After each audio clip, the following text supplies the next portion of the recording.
Attendant mercredi soir, Avranches, club de national, va défier le Paris Saint-Germain en quart de finale de la Coupe de France et ce sera sur France Télévisions. Alors comment les 7800 habitants de cette commune de Normandie se sont-ils préparés à défier justement Paris? Eh bien, le Mont-Saint-Michel contre la Tour Eiffel, c'est un reportage d'Alain Vernon avec la complicité d'Abdel Jouayesh, un montage de Roméo Christian. C'est le Mont-Saint-Michel contre la Tour Eiffel.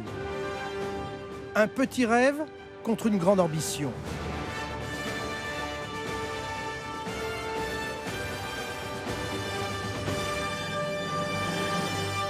On joue une équipe stratosphérique, on a changé de dimension en jouant le PSG. Depuis l'entrée des chars du général Patton à la fin de la guerre, Avranches attendait à nouveau l'occasion de marquer l'histoire. 8000 habitants au sud de la Manche, portés par la magie de la Coupe de France.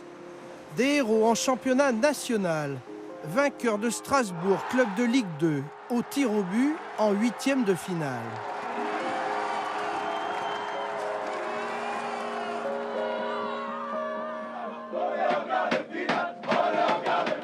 Et une qualification historique en quart de finale pour un club qui fête en beauté ses 120 ans.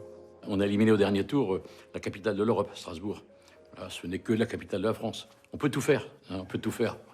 On restera quand même une ville de 7800 habitants, mais on se rappelle que la dernière ville qui a battu Paris en championnat, c'est Guingamp, ville de 7800 habitants également. Entre deux exploits en coupe, les petits bleus d'Avranches ont repris leurs habitudes. 9h, détente et musculation. Puis à 10h, place au terrain, sous les ordres de Damien Hoth. Encore Un coach venu de Colmar et adopté par la Normandie. Excellent job, c'est ça. C'est un match très facile à préparer parce qu'on n'est pas dans une logique sportive, on n'est pas dans une logique tactique, on n'est pas dans une logique d'enjeu sportif, on est dans une logique de rêve. Et ça, c'est fabuleux. On est dans une logique où, les gars, on va vivre un moment exceptionnel, profitez-en au maximum. Bien les deux, super. Revenez, pousse. Allez, travail d'appui, sans rien toucher les gars. Prenez le temps derrière, prenez le temps.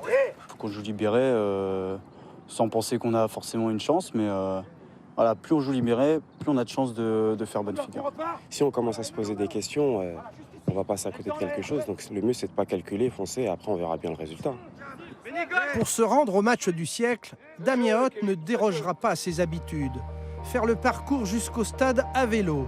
100 km en compagnie du maire d'Avranches, David Nicolas.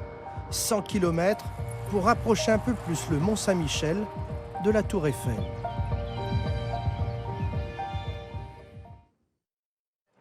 Eiffel, ce sera dès mercredi sur nos antennes. Et ça sera à guichet fermé au stade Michel Dornano. Le match du siècle pour Avranches à suivre sur les antennes de France 3 mercredi soir, coup d'envoi 21h et tirage au sort justement des demi-finales dans la foulée qui sera effectuée par Malika Ménard aux côtés de Laurent Luyet, de Kader Boudaoud et de Jérôme Alonso.